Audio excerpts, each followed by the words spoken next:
What is going on, YouTube people? Neo Cards and Comics here. Impromptu pop-up, whatever you want to call it, live stream. We will see how far behind on comments I get, or if I could keep up and show our old friend Dusty Buns how it's done. Probably won't go too terribly long. It is Monday. Monday Night Football is on. That starts in about a half an hour. So we'll just kind of play it by ear. Cavs play tonight West Coast style, so that's brutal for me. They don't tip off until 10 p.m. Against the Sacramento Kings. And of course, tonight's the night that De'Aaron Fox decides to come back to the court. He couldn't just miss one more game. So we'll see how that goes. They beat the Warriors the other night. That was pretty good times. So nothing, got nothing on the docket to talk about tonight. So we'll just kind of see where chat leads us. Tomorrow's video is a CGC grade reveal. That's been recorded for about a week, actually. It kept getting pushed off because of all the random news stuff. So you boys and girls will see that tomorrow. Wednesday will probably be a video about CJ Stroud's cards going absolutely crazy. Oops. Probably sold a week too soon on that one. What's up, Collector's Dream? What is up, Vintage Sports Sack? Don't be stupid. I was just watching your video on Hobby Burnout, actually, right before I fired up this live stream. What's up, Global? What's up, Mark? Picking up any Topps update to stow away? I think so. I don't think I'll be going hard after Topps update. I don't think the checklist is very good besides the rookie debut patches, and those are like 1 in a million. I saw Bowman Draft actually is going up for pre-order tomorrow, I think, as well. So if I'm going to spend cash on wax, I might head that direction, but I don't 100% know for sure yet. But I'm looking more Bowman Draft way versus update. I really don't want to rip update. I don't think it's going to be a very good rip. If it is, I'll pick it up after the fact. Would pulling a rookie debut patch be really cool? Yeah, but the odds on that are like 1 in a trillion, and I'm just not sure it's worth the rip. I don't think the checklist is there for it, but I could be wrong. I could be wrong. Bowman Draft will be an interesting one. I think it's a juicy checklist based off what people say. I am not an expert when it comes to prospects, and I think that is also the set that Brady's auto is going to be in. So I don't know. We'll see what happens with that. Is your volume of buying and selling down similar to the market in general? Buying, yes. I've been buying way less, and the stuff that I have been buying, I've been very picky about. I picked up a card at the local show on Saturday. That's the first sports card that I bought in quite a while. I obviously just bought that Ewan McGregor auto about a week or so ago. That was a little bit more of an expensive buy. I am trying as much as possible to preach patience to myself, not to others, to myself, and kind of let things fall into my lap. And so far, that has been working out pretty good for me. I got that auto, and I picked up that card on Saturday. It's on my Instagram if you want to go see it. Maybe I'll show it off a little bit later. I'm planning on doing a full video on that later this week. I just haven't gotten to it yet. But yeah, I'm just kind of letting deals come to me. Selling wise, I'm still selling a decent amount because I just got that PSA submission back. So I've been moving stuff from that sub, and I just got a CGC submission back. So I have that stuff up on eBay too. And then I'm actually, right before I logged on here, I was listing some lots of Marvel anime from the boxes that I opened. So, and then I'll be getting ready to send a box of stuff to ComC. I was sorting through to see what I wanted to sell on eBay lot wise and what I wanted to sell or what I wanted to send to ComC. So I listed the stuff on eBay tonight on 99-cent auction, and then I got a stack of stuff. I got a box up for ComC, so I'll probably do a video on that at some point in time later this week as well. Back to original comic art. Original comic art's really cool. I just don't know anything about it. It is so expensive. So expensive. It's cool stuff. I look at it all the time when I go to comic shows. There's always dealers that have a ton of it. Yeah, Stroud's going to the moon. To the moon.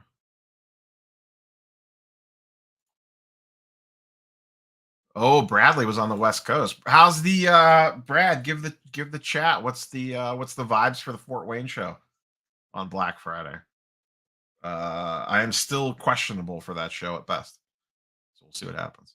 Hoping if I can make it out there. I was actually when I met Logan the other day to do the Stroud deal, we were talking about the Black Friday show. Vintage Lane, great time for collectors. Yeah, prices are definitely coming down. Yeah, it seems like an odds merchant. It really does. Like I said, I haven't like sat down and analyzed the checklist and done like a deep dive on why it's good or bad, but it just feels like it's not a great checklist. And if I was gonna rip, um, if I was gonna rip a box of that, I still have a jumbo box of Topps Chrome back there. I would just rather rip that. To be honest with you, I would rather just rip the Topps Chrome jumbo box for 350 rather than buy a box of update. I think the jumbo Topps Chrome jumbo box would be a better rip, to be quite frank. So I would just rip that instead. I probably should just rip that. I don't know what I'm really doing with it. It's just kind of sitting back there. Josh Dobbs to the moon. I actually saw someone post on Facebook earlier today about going through their old dollar boxes and pulling out Josh Dobbs hollows that are now like $20 bills. He's been absolutely on fire. Wish the Browns would have kept him as a backup quarterback, but what are you going to do? What are you going to do? I mean, even Topps Chrome. So Topps Chrome, like I'm about to finish up that Topps Chrome project thing that I started at the National when I bought like those 8 or 10 boxes or 9 boxes or 11 boxes, whatever the hell that it was. Because I got those cards back from PSA, sold those. All I'm really waiting on is the MVP announcements, which I think are next week, right? Chat MVP next week. We find out.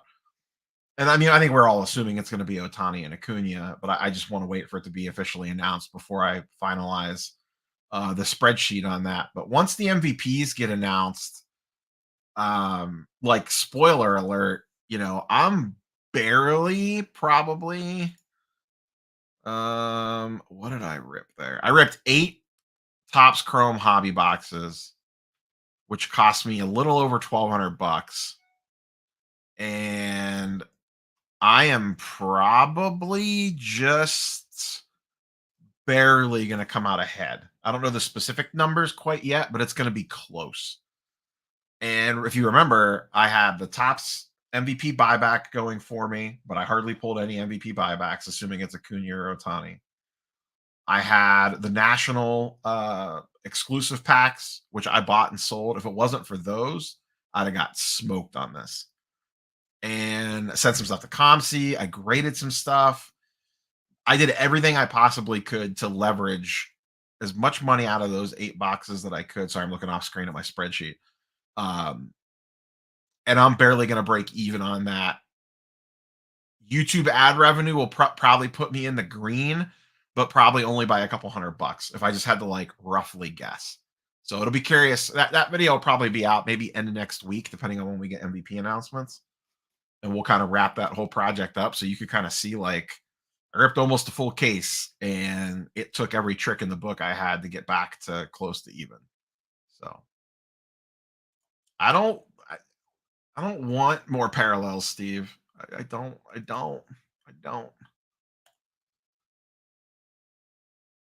Ooh, Topps 2022 Chrome update's rough. That quality control on that was terrible. Oh, there's the Beeman pitch. There's the Ship Shawana pitch, except it's in Fort Wayne.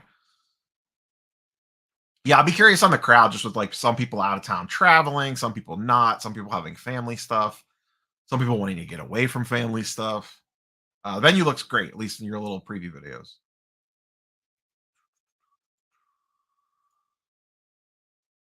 Oh, MVPs are this week. Okay, I thought it was next week for some reason. Oh, that's good.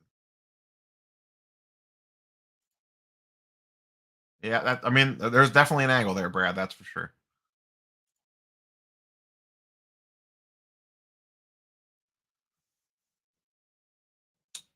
It could. It could. The quality control could. That was just a rough rip, man. I ripped a lot of those. Rough rip. I would actually. Well, are you talking 2022 update or 2022 Chrome update?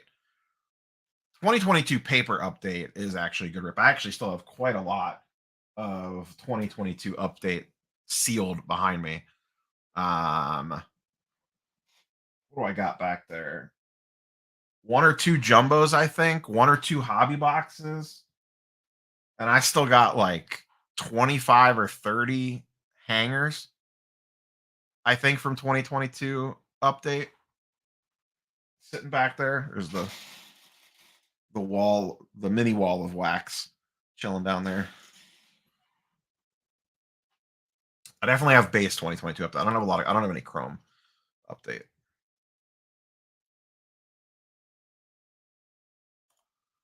Blaster cases is the secret to Topps Chrome. I ripped a blaster case of Bowman. It went. I did on it.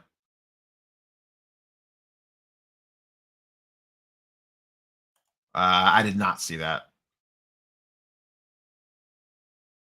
I usually try to watch a lot of Striker stuff, but I don't really. I'm not a big Topps Archives guy. Like I saw he did a box break update today. I haven't had a chance to watch it yet, but that's on my radar. I'm gonna try. I'm gonna try. Is MVP tomorrow? Oh, okay, here we go. Right here. Manager of the year tomorrow. Cy Young Wednesday. MVP Thursday. There we go. Cool.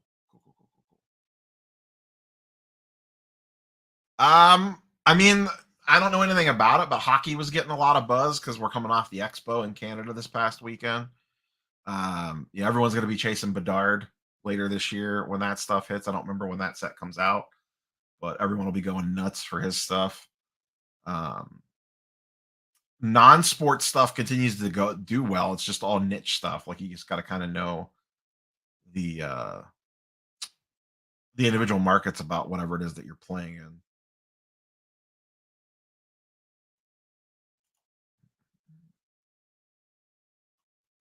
Oh, Tiger may play the Masters again. I'll believe that when I see it. Like as much as I would like to, um, I just feel like he's like one swing away from his back giving out.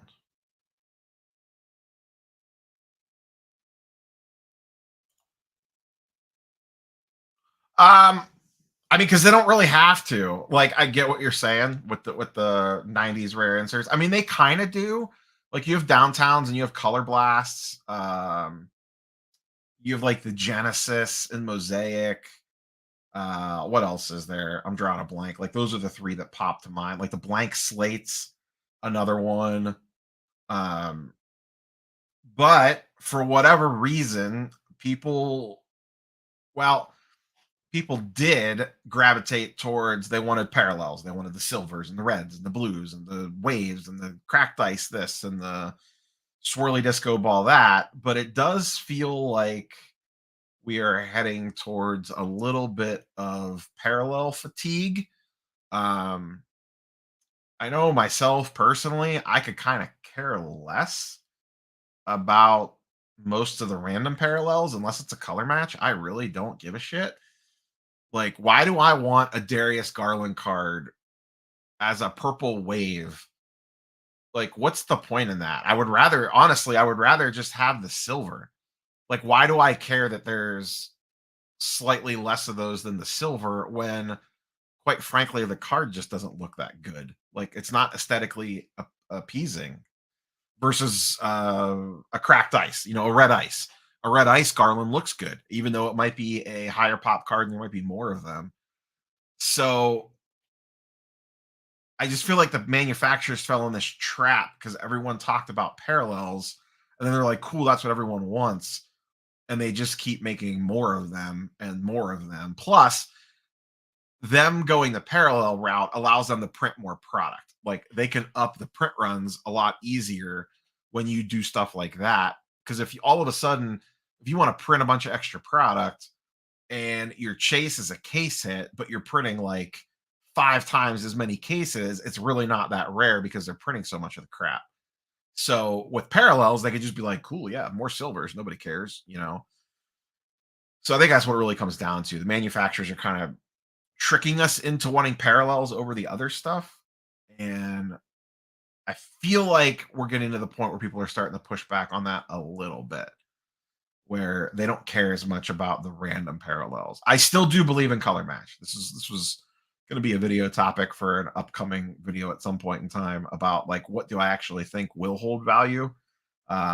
Generally speaking, on card autos, game use stuff, and color match. I mean, I still am a firm believer in a color match card because it looks good. I mean, it's as simple as that. When you lay all the cards out, that one pops out because it looks good. And not every player is going to have a color match either. You know, you're not going to have a green Tatum Prism or a purple Fox Prism or a red Garland. Not every player is going to line up perfect like that, but the ones that do, I think it gives them a hell of a boost. Like, you know, we'll talk about Stroud for a second. I was going to talk about this in the video that I do on Stroud stuff later in the week. You know, Prism's going to come out in December. He's probably going to have some really good looking Prism cards. Because here's the thing with Stroud, depending on what the image is, like the red, white, and blue, which is normally a parallel no one gives a shit about, is going to look really good on Stroud. The true red's going to look good. The blues are going to look good because of the Texans uniform.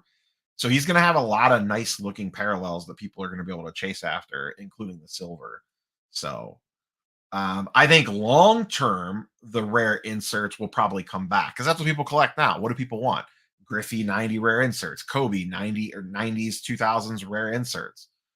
So at some point in time, you have to assume that comes full circle. And you know what will be worth more? Some random insert that we really don't care about that much now, or purple disco to 197,000. I don't know. Uh, Yeah, I've heard a lot of people talking up Bowman U for sure.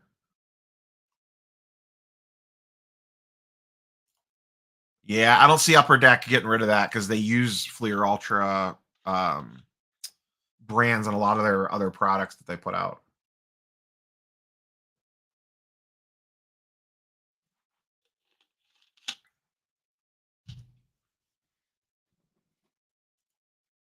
No, but look at a lot of the 90s inserts. A lot of the 90s inserts that people chased aren't numbered. I mean, a lot of them are, but a lot of them aren't. A lot of them are just short printed stuff. It doesn't have to be numbered to make it like super popular. It helps, but it doesn't have to be. And a lot of the numbered stuff, like a lot of the you know, what did I rip a lot of? Like 2019 Optic, like Zion and Jazier. I ripped a ton of that. And like the My Houses were really nice in that. A lot of people really liked the My House insert that year specifically. And there was numbered versions of those cards. They had parallels of those. There was a gold to 50 and a lime green and a bunch of other nonsense. Uh, so I don't know if maybe stuff like that turns the corner. I don't really know.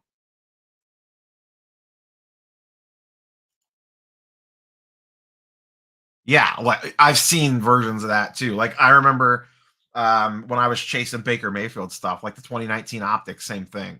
There was a green velocity of Baker in that, and it looked terrible. It was like, why would I want this card? It looks ugly. Like it's absolutely hideous.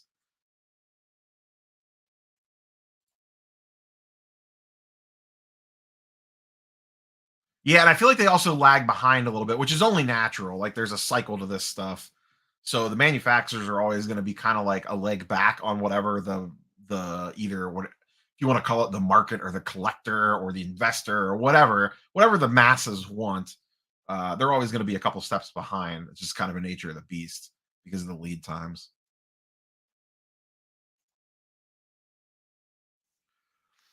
Yeah, I haven't pulled the trigger on a ton of stuff, but for me, it's been more about and I talked about it when I got the McGregor auto. I'm just seeing things come to market that I didn't typically see come to market across the board. You know, like I'm in Marvel cards, I'm in like that niche Star Wars auto market, sports cards, comic books. Like I follow a lot of that stuff pretty closely, and I continue to see stuff pop up every day that I'm like, hmm. Literally, it's like the makes you go thing. It literally, I'll see something almost once a day across one of those platform or one of those different markets where I'm like, I don't remember that ever really coming to market very often. And I've seen 3 in the last month of X, Y, or Z, you know, insert collectible here. you're definitely seeing more and more of that stuff start to sneak out that you didn't see in the past, and going for pretty fair prices.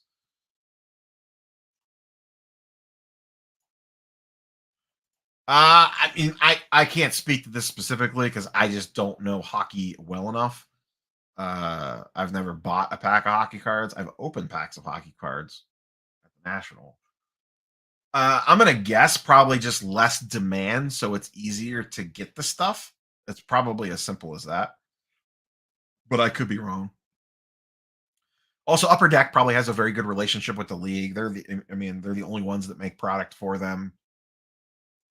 They've been with them forever, so it's probably a very symbiotic relationship where the league makes sure that they take care of Upper Deck, and Upper Deck knows that they have to take care of their collector base. But I mean, you're right. A lot of the hockey patches are sick. I think a lot of it probably helps too. Is like hockey jerseys by nature have a ton of opportunity for cool patches.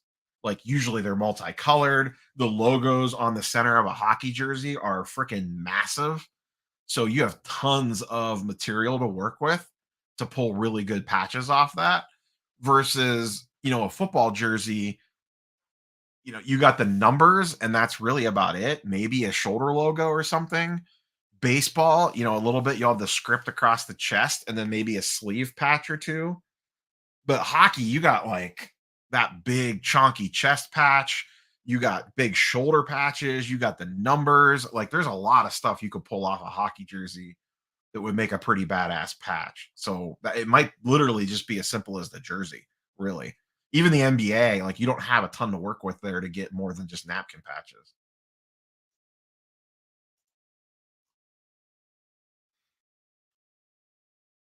Yeah, but that wasn't the case though.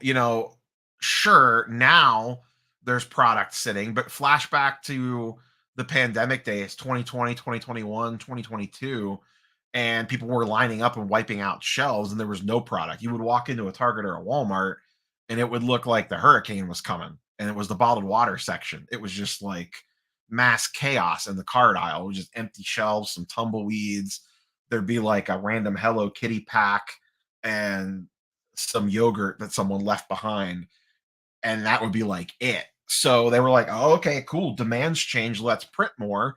And then to the point that I was just talking about, where the manufacturers are kind of a step behind the masses all of a sudden were like, "Wait, this retail stuff sucks. What am I doing? Why am I opening this? Why am I wasting my money and my time?"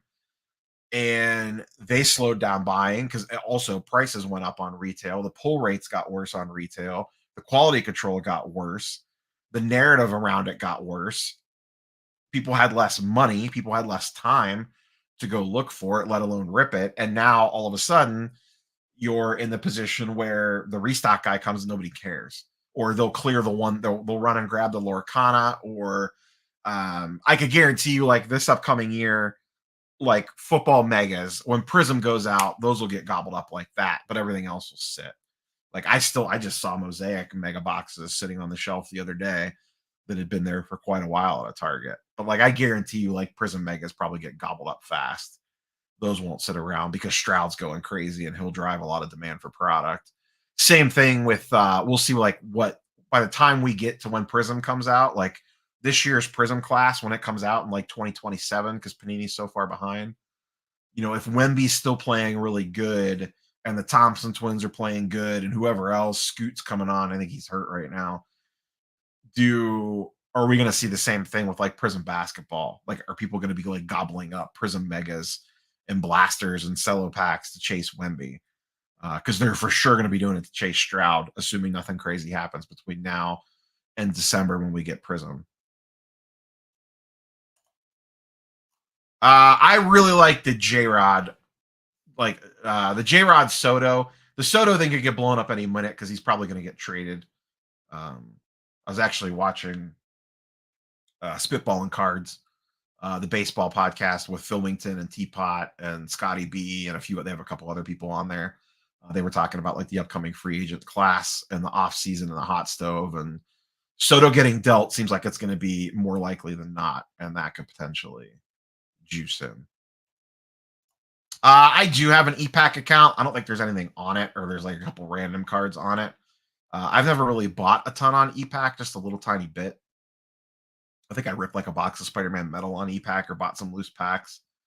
I'm still debating on how I'm going to handle Marvel Masterpieces when it hits ePack. I'll probably play a wait and see game with that, with what boxes go for.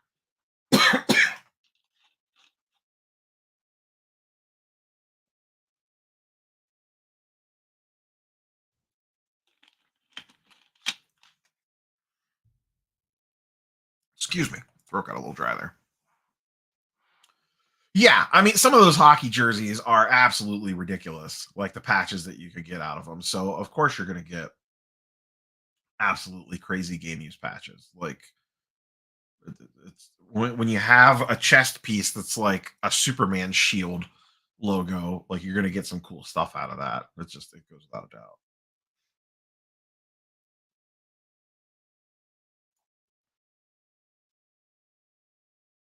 Yeah, I just don't know the devil in the details on that stuff for hockey to do that. I just know everyone's gonna be going crazy for Bedard,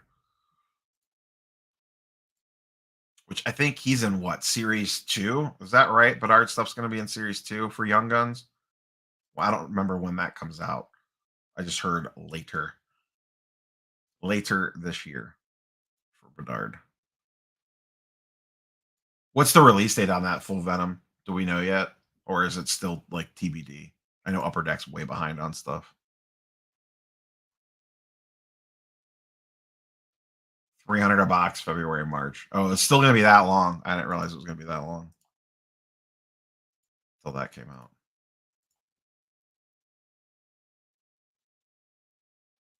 But I mean, yeah, we're kind of to the point earlier from Blue Thunder about like baseball. Like I've said in the last couple of videos, I don't know if it's going to hold true or not, but this is typically a pretty good time to usually be buying baseball. I don't know how it's going to perform this year, if it's going to bounce back as much as it has in the past, but you know, Otani changing teams, what does that do? If Soto gets traded, what does that do? If the Mariners make some moves in the offseason and load up, like does that boost J Rod? Um, J Rod's prices really got hammered from the beginning of the season from his slow start, but he really played great the second half. I talked about it Sunday. Football is a dumpster fire, man. The amount of money people had to lose on ultra modern quarterbacks has to be staggering. Like the amount lost on Herbert and Burrow and Fields and Mac Jones and Ritter and all those guys has got to be absolutely astronomical if people sold that stuff right now. Like those card prices are a mess. I don't know the turtle book super well because I know that there's a bunch of different variations of that. So I am probably not the person to ask on that one. I would just check out GPA and do the math. Otani to the Braves. I'm gonna just assume Otani's going to the Dodgers until someone tells me different. I just assume that's the move because they have all the money. At least it feels like the Padres are about to get ripped apart because they can't afford their team anymore. Do I bet on sports? I dabble. I don't fire a bet in every night, but on occasion I do. I like futures typically, like over unders and stuff like that. Um, like what do I have for like football futures? Let me think. Uh, I have like yes for the Steelers to make the playoffs. I have the Colts under, which is actually looking kind of bad because Minshew's playing halfway decent. I'm probably going to lose that one. What else did I have for football? I don't think I bet that much football. NBA, I bet the Grizzlies to go under. That's looking real good. I should be able to cash that ticket right now. I bet a parlay on like a bunch of teams that go over like certain win totals. And then every once in a while, I'll throw something out on a given night. Like if I just like I'm glancing around and want a little bit of action on something, but we're not talking crazy numbers here. We're talking like 10, 15, $20 on stuff. I did really well with NBA futures last year with on awards. Like I bet when like Tatum was in front for MVP, like I was betting Embiid during the season, and then I started betting Joker when Embiid took the lead, and then Giannis took the lead for like a hot minute, and I ended up coming out pretty far ahead on that one. I had Jaren Jackson Jr. for Defensive Player of the Year. I forget what else I had that cashed. I think I had Rookie of the Year. No, I didn't have Rookie of the Year. I had a long shot bet on Jalen Williams, but he didn't play enough games. But I did pretty well last year on NBA futures. I usually bet stuff like that versus individual games. I don't bet NFL often. It frustrates the hell out of me. I never bet baseball. I hate betting baseball. Chargers are an absolute disaster of a franchise.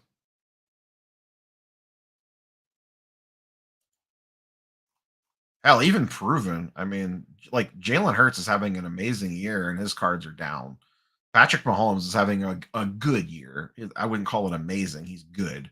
And his card prices are down. That says more about the overall market of just life in general than it does about cards, I think, but still. I think you already missed your window, Ian, to be quite honest with you. Or the window is like now because he's probably going to get a short. Like everyone now is gearing up for they know that he's about to get switch teams. So I don't know. It's tricky too because of just what like the macro level push down is right now. It's really hard to say. I just think someone else was talking about this, and I don't remember who it was. The It's very hard right now, I think, to buy a slab and flip a slab and make enough to cover the selling costs on just the hopes and dreams that the card's going to go up in value. I mean, that's why. I mean, look at the stuff that I've been buying. Um, Most of my best flips this year, in fact, all my best flips this year were all raw to grade, not buying a slab and then selling a slab. In past years, it was, oh, I bought this blue refractor and sold it for thousands of dollars more. Or I bought this thing and sold it for way more because something happened and the card went up in value. This year, it was Ellie De La Cruz Tops Now card that I graded at the National was one of my better plays of the year. And the other one was the CJ Stroud Panini Instant Auto that I graded. And yeah, that card went up in value because he played well too, but also there was an angle there on the limited production value and stuff like that. I just think with selling costs the way they are now and stuff, unless you're just doing everything cash in person at a show, that's a different story.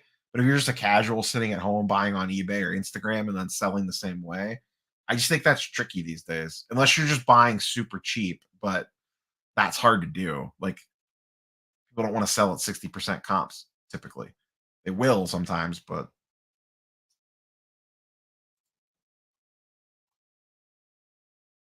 that game was wild. That was one of the better Browns games in modern history. White Sparkle's pretty good, but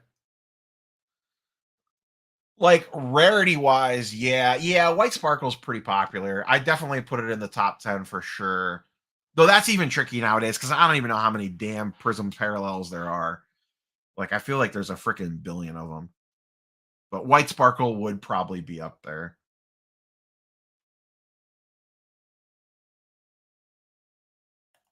I mean, I don't think that they do. I'm pretty picky about what I send in typically. I mean, my last submission was really good, like the one I just got back, but the one before it, I got pretty smoked on. So, not smoked, but it was like 60-40. I don't know. Also, I don't know how they would put together the pieces on that one. I think most of that stuff is generally a myth.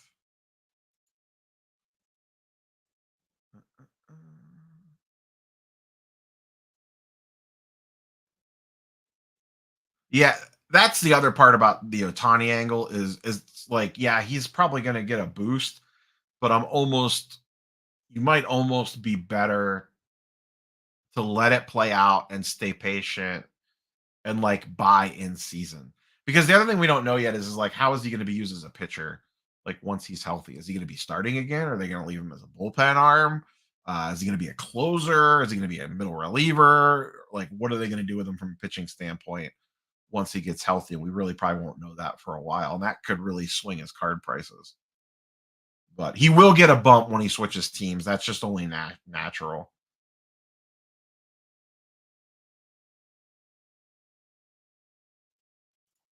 I would stay patient, quite honestly. Uh, who knows? That stuff's so hard to predict anymore. And it's going to depend on the card.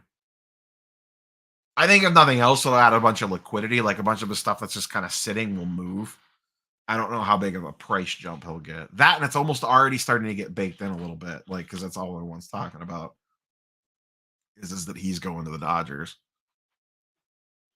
We need a very big Stephon Diggs game tonight for fantasy football purposes, not for the content creator league.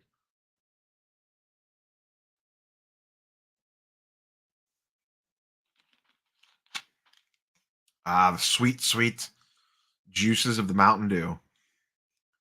Pepsi, if you want to sponsor the program, I will sell out in a second for a Pepsi sponsorship. The other big thing, we'll kind of wrap up on this because we're Monday Night Football's getting ready to kick or has kicked off already. And I do want to go watch some of that.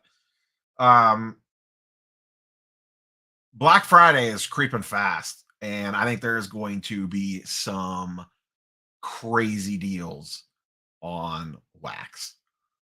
I really do. I think there is going to be some blowout style deals, and I don't mean like blow out the website, but I think some people are really going to look to move off some wax stuff. And you're probably going to have to be patient and buy it and sit on it for a while. But I think there's going to be some interesting plays around wax in the next, what is it? What are we 2 weeks away? A week away. Wow, we're a week away. Is that right? Is Thanksgiving next week? Is that correct? Holy shit, it is. Yeah, a week from this Friday and Cyber Monday. I think there's going to be some really good deals on stuff. I'm myself personally, I'm looking for TCG wax. I think there is going to be some real fire sales on Pokemon. Specifically this latest block that has not been that popular, Scarlet and Violet. I think some stores are going to look to dump some stuff from that.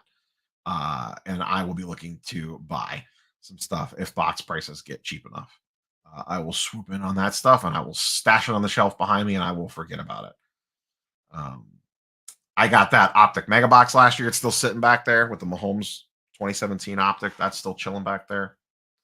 I have noticed, and I don't know if this is just an overall trend, but like 2022, 2023 wax is definitely creeping down in price. It does seem like that is slowly starting to erode. It still does feel like ultra modern wax, like the new stuff currently coming out, the prices are out of whack on, but it feels like 2022, 2023 wax is slowly creeping. The only reason I know that is because I have a bunch of it. And when I look at my Market Movers, my collection for sealed wax, the chart is going down, down, down, down, down ever so slightly. So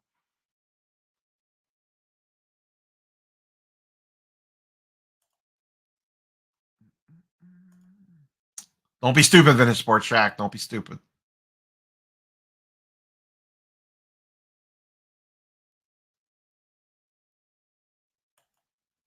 Yeah, I would just kind of wait, Jake. Once the news comes out, I think that could juice it enough to just move that card. I think that's what is more likely to happen. It'll add a bunch of liquidity to the market versus really juicing its prices. Darren is picking up Mega's dirt cheap.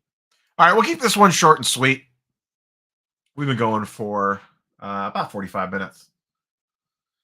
Just wanted to pop on for a little bit, see what everyone's been up to, knock through some questions. I haven't done a solo live in a while, so I don't want to overlap with Monday Night Football too much. Gotta go watch Stephon Diggs tear it up for my fantasy football team. Hopefully, I need a big night. It's probably not going to happen. I need like 2 touchdowns and 100 yards out of Diggs to have a shot in my old school, old school league. Um, that league's been around since when did that league start? 98, maybe 99. I've been in it since like 2002, I think, is when I joined. And the league was around for a few years before I got in there. My other league that I'm in, that league's been around since '99. My very first year ever playing fantasy football in a like 10 or 12 team league was 1999. The only reason I remember it always sticks out to me is because in the last round of the draft, the last round of the 1999 fantasy football draft, we drafted late.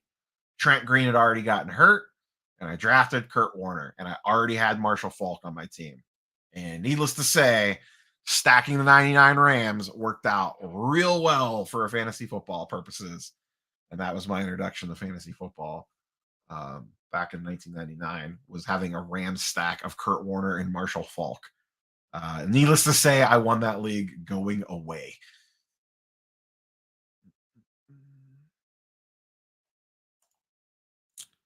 That's good, Flawless God, but I need that to go to Diggs, though. I need some of that to go to Diggs.